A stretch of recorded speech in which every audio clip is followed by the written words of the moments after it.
আসসালামু আলাইকুম। Science versus ইসলাম part 2 এ আপনাদের সবাইকে স্বাগতম। মানুষ কিভাবে সৃষ্টি হয়েছে এটা নিয়ে বিজ্ঞান আর ধর্ম দুটি পথ দেখায়। বিজ্ঞান বলে ইভলিউশন বা বিবর্তন, আর ধর্ম বলে আমরা সৃষ্টি হয়েছি প্রভুর হাতে। কিন্তু এই দুটি কথা কি পুরোপুরি বিপরীত, নাকি এরই মাঝে আছে এক বিস্ময়কর সংযোগ? ইভলিউশন বা বিবর্তন তত্ত্বের মূল কথা হলো প্রাণীরা দীর্ঘ সময় ধরে ধাপে ধাপে পরিবর্তিত হয়েছে। চার্লস ডারউইনের মতে মানুষ এসেছে প্রাচীন প্রজাতি থেকে। কোটি কোটি বছরের পরিবর্তনের ফলাফল আজকের আমরা। অন্যদিকে কুরআন বলে তিনি মানুষকে মাটি থেকে সৃষ্টি করেছেন, সূরা সাজদা আয়াত নম্বর 32। তিনি আদম আলাইহিস সালামকে নিজ হাতে সৃষ্টি করেছেন, সূরা সাদ আয়াত 38। মানে একজন মানুষ প্রথমে মানুষ ছিলেন, যাকে আল্লাহ সরাসরি সৃষ্টি করেছেন। এর মাঝে বিবর্তনের জন্য স্পষ্ট করে কিছু বলা নেই।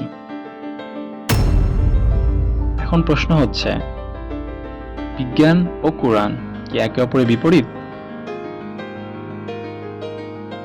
অনেকে বলেন বিবর্তন সত্য, তবে মানুষ আলাদা।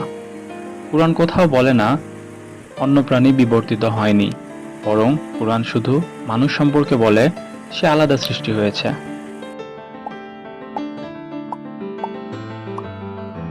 তাহলে বিজ্ঞান ও কোরআন কি একে অপরকে অস্বীকার করে, নাকি দুটি ভিন্ন মাত্রা থেকে সত্যকে ব্যাখ্যা করছে?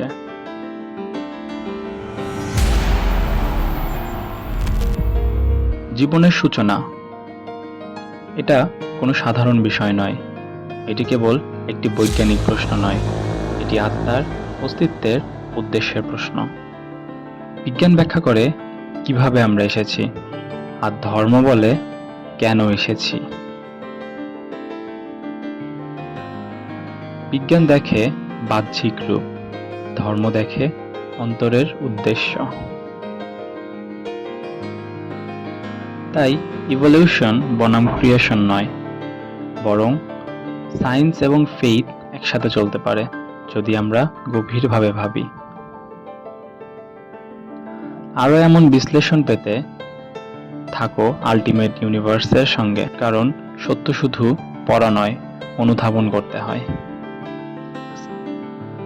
ভিডিওটা ভালো লাগলে একটা লাইক, আর এমন আরও ভিডিও পেতে সাবস্ক্রাইব করতে ভুলো না, কারণ আমরা জানাবো মহাবিশ্বের সব বিষয় একসাথে। আজকের মতো এখানেই শেষ করছি।